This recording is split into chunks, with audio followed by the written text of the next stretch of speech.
Shalom again, everybody. Rabbi Ariel here from the KosherTorah School, found online at KosherTorah.com.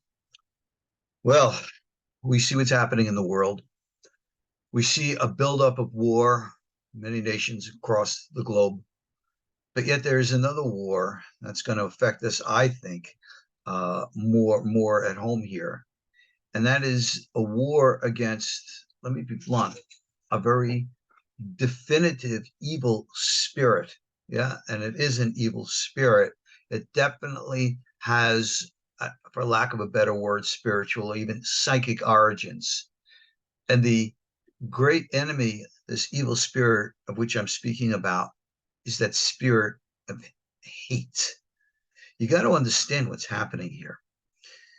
The war that exists now between the state of Israel and Hamas in Gaza. This is only one of many wars that are going on in the psychic collective of all humanity. There are many, many other wars being fought psychically at this time, not just between powers like America and Russia or China and the West or any of the other traditional political conflicts that we're looking at. Remember something about a political conflict. A political conflict exists because of an underlying psychic conflict. And I don't like to use the word psychological, simply because that tends to narrow the scope in our minds about how these powers work. Remember, we are energetic beings. We are existing in a greater energetic reality, the likes of which our conscious minds intentionally choose not to see, and we deaden our sensitivities from experiencing them. We consider ourselves to be rationalists and intelligent human beings. We're not very rational, and we're unfortunately not very intelligent either. When we block off our psychic side, we literally blind half our eyes, half our mind. Yeah, we actually have 4 eyes, 2 physical, 2 psychic. We have a dual mind, a physical and a psychic. And when we block off that psychic, we completely don't see what's happening. But that doesn't make what's happening not happen. It's still there.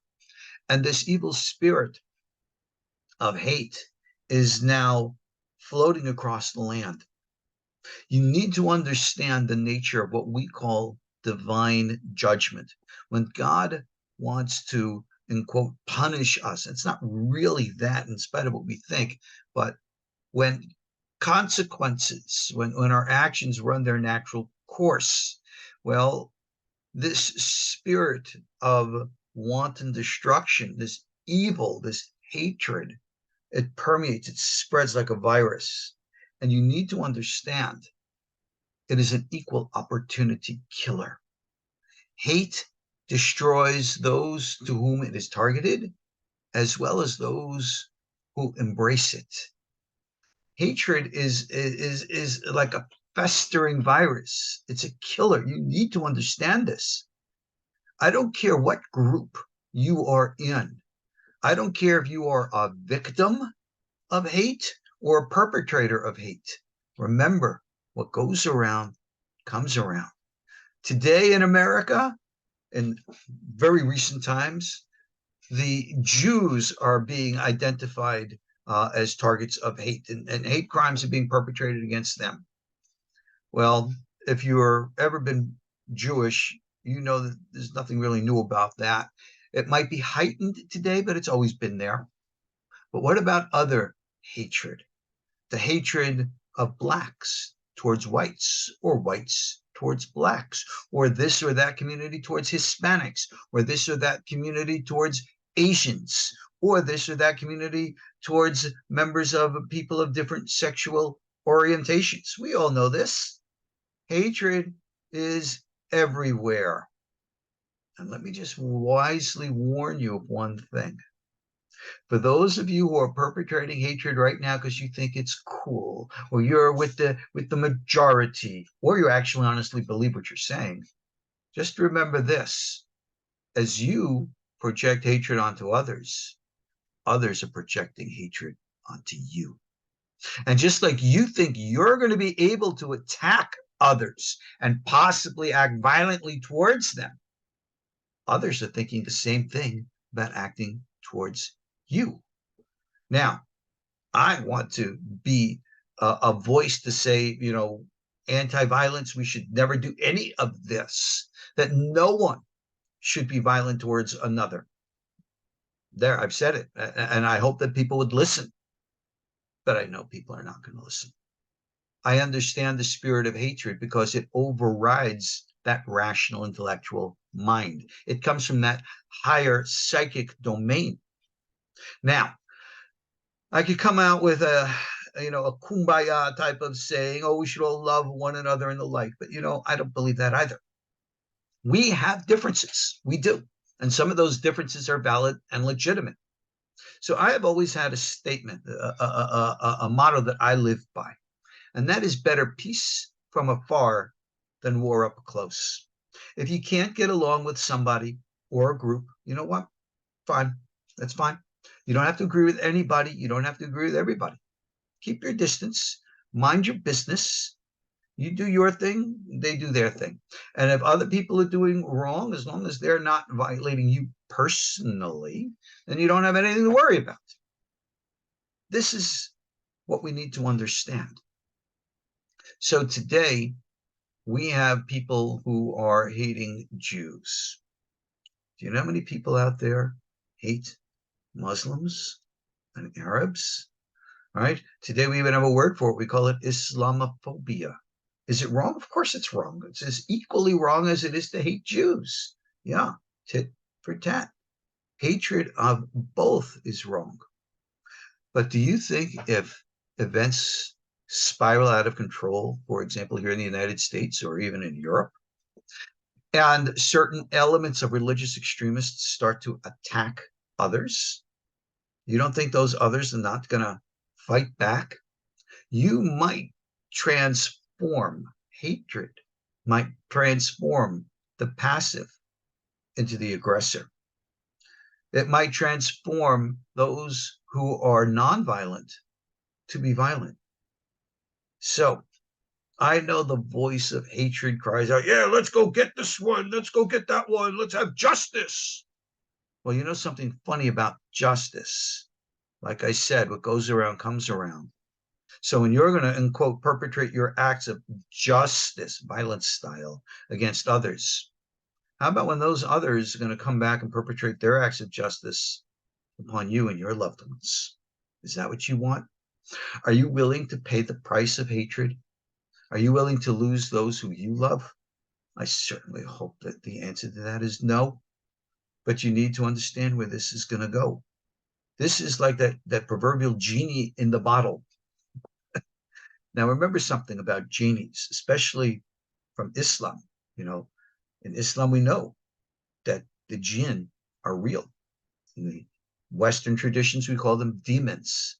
In our Hebrew tradition, we call them mazikin, which means harmful, malevolent spirits. Now, understand something. These entities thrive off of human life force energy. When we are violent, it leads to death.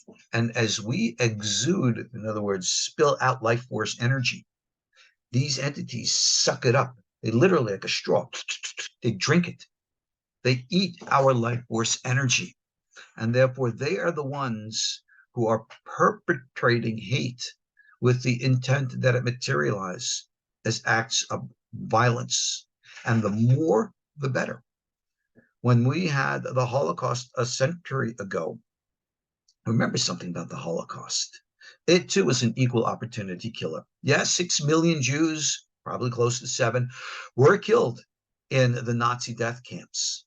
But don't forget, maybe twice that number, twice that number of others who were non-Jews also died in those camps of hate. Look towards all those people who died in Stalinist Russia and Maoist China. Is this what you want to repeat in the 21st century? The hundreds of millions who died in the 20th century? The entities out there, they're real. and they corral human beings and manipulate human minds so as to release all of this life force energy. Call it nefesh, call it chi, call it prana, call it orgon, call it kundalini. Doesn't matter. Energy is energy. And they siphon it off. They eat it. And that's exactly what they're preparing now, their next meal. And we are on the menu. You need to understand this. So when that evil, dark spirit of hate comes over you, and I'm saying, I'm going to go get these guys because they've done this and that. Okay. Remember who's motivating you. Remember what spirit you have allowed inside you, because that is the spirit of death. Oh, very well, may manipulate you to bring death to others as its agent. But then it will come around to bring death back to you. Look at the evil, for example, that the Nazis perpetrated on everybody, men, women, children, not just of Jews, but of everyone else. And then look at the firebombing of a city like Dresden, where men, women, and children of the Germans were wiped out overnight in a tsunami of fire. Goes around, comes around. Is it wrong? Is it immoral? Yeah, I guess so, of course. But that's not going to stop it now, is it? Because these higher forces are acting above us. They are the intermediaries level between the holy above and us below. We call them in our Kabbalah tradition the kalipot, the husks or the shells. We call them the other side, the sitra achra. We like to philosophize about them and look at them in some abstract way, but they are very real and vibrant entities. Oh, by the way, you should know, not all these entities are bad. Not all the jinn are bad. Even though in the Christian tradition, they believe that the demons are actually all fallen angels from heaven. In our Jewish tradition, we know that's not always the case. There are others out there, some of whom actually do serve God. Yeah, it's amazing, but it's true. And they're the ones not in this fight. But the others who are looking for a cheap free meal by motivating human beings to shed their blood so they can siphon off that energy, they're all over the place. And God allows it. Because if you remember, like I said to you before, when God wants to punish us, God, symbolically speaking, as it says in the Torah, turns his face away. Not that God has a physical face of any kind, but what it means is God allows nature to take its course. And God says, if you wish to be subject to the influence of these other harmful ones, okay, go for it. Let's see where it leads you. Is that what you want? Is that where you want this to go? You'll notice the first thing that these dark forces do is to blind the mind of the individuals from believing that there is a higher reality. They make them atheist. They make them rationalist. They make them disconnected from the spiritual truths, which would expose the presence of these evil dark ones. So if you look at all those who are full of hate today, they're not meditators. They're not people who are sitting there in silent contemplation to be balanced with harmony in nature. They're the ones, oh, forget this God, forget this religion, right? Whatever, we're just going to do what we're going to do. And how many people in the name of religion want to kill, right? But you say, well, what did the scriptures say? Did you ever sit and pray and meditate? No, no, no. It's all anger. It's all a specific interpretation, as opposed to all the other interpretations which counteract and speak against the violence and the hatred. So here we are. The spirit of judgment is upon us. It is allowing these evil, real evil entities, not just some philosophical force. And they're out there. They're whispering in your ear. We have an ancient tradition that came to us that says, thank God that we don't have the eye to see the psychic reality.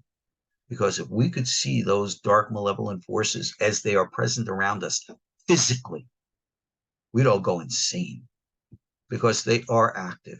They are attracted by our energy fields. This is why in our religious worlds, all of them, look at every religion around the world, all of them, you see there's this common denominator of morals and values which pretty much everybody teaches, because it's an energetic calibration with the reality of how God created the universe to be.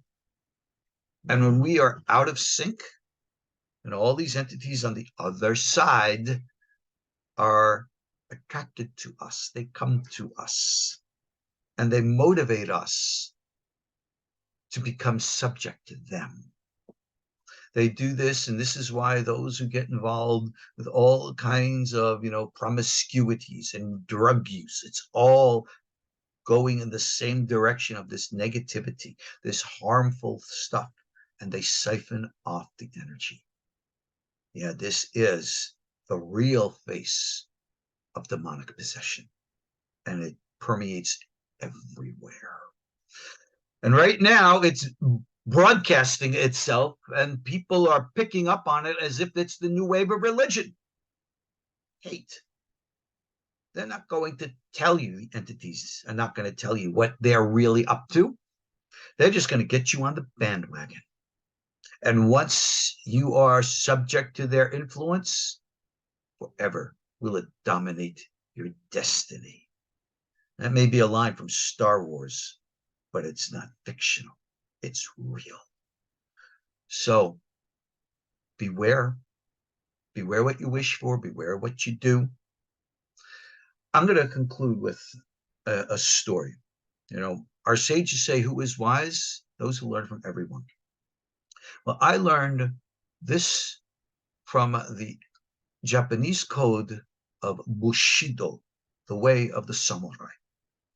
There is a story of a certain shogun, Japanese lord, who was offended by some party, and he sent his samurai to execute judgment, to, chop the guy's head off, I guess. Well, the guy, of course, ran away, and the shogun and the samurai, gave chase. And he ran after him for 1 month, 2 months, 3 months, 4, and finally caught up with the guy. And he was taking out his sword, and he was about to decapitate the guy with the proper Bushido. And the guy looked up at the samurai with absolute spite and hate and spit in his face and says, I defy you. The samurai took his sword, put it back into the sheath, turned around and walked away. Dramatic pause here. The guy, needless to say, took advantage of his moment and ran away. Well, the samurai still had the obligation to fulfill the order of his shogun. Pursued again, 1 month, 2 months, 3 months, 4, finally caught up with the guy. At this time, the guy already was tired and was going to succumb and submit himself to the judgment and admit its truth. So the samurai again was pulling out his sword, was about to execute the man. But the man asked the samurai something before he died. And he says, the last time you caught me, I looked to you, and in anger, I spit in your face. You put your sword away and walked away. Why? Why didn't you just kill me then?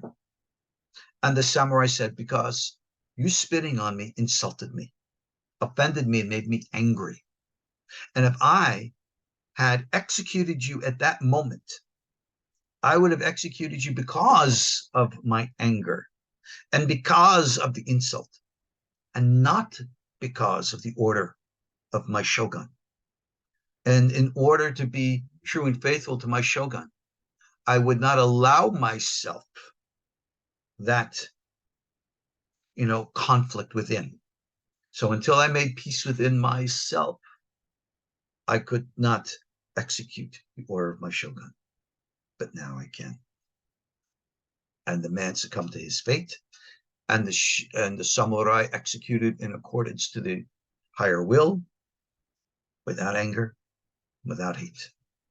Sometimes wars have to be fought. We know that, right? Time for war, time for peace, and all the rest. But don't think that we pursue war, desire war. Yeah, they even says there's a time for love and a time for hate. But don't think that we pursue hate and desire hate. There's a difference. If we have to fight and we have to defend ourselves, then fine. But don't succumb to hate. Don't open yourself up to this dark side. Sometimes it is right to be passive, and sometimes it's right to be active. Sometimes it's right, I guess, for some to turn the other cheek, but sometimes it's right to punch the other cheek if necessary. Yes, that's true too. But do not allow anger and hate to dominate you. If you need to act, of course, with appropriate self-defense, that's common sense, that's normal, that's right, that's proper and good.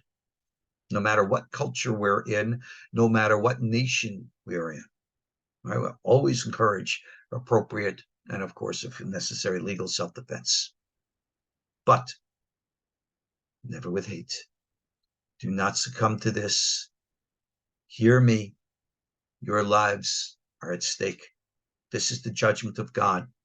And like I say to you, God is judging us. God is separating the souls of the righteous from the wicked. This is exactly how that separation is going to come. You're going to hate and you're going to succumb and open yourselves up to these dark spirits. You will be demonically possessed. And God will then see who is not his own and allow them to succumb to their dark fate. The choice is always in our hands. Choose God. Choose that which is right. Choose that which is light. And may all the righteous, regardless of our backgrounds, whoever, whatever, however we are, may we all learn to stand together because that's what's right. I try to build such a community here at our KosherTorah school. And for those of you who are familiar, you know, I open up our school for everyone who wants to come and learn the message that we share here. And you're never, ever going to hear a message of hate. Right? Standing up in self-defense, oh, absolutely, but never one of hate. We might say things that you don't like and you don't agree with because we hold by biblical principles. That's fine, but never one of hate. And that's just the way it is. You're welcome to join, learn with us if you're interested.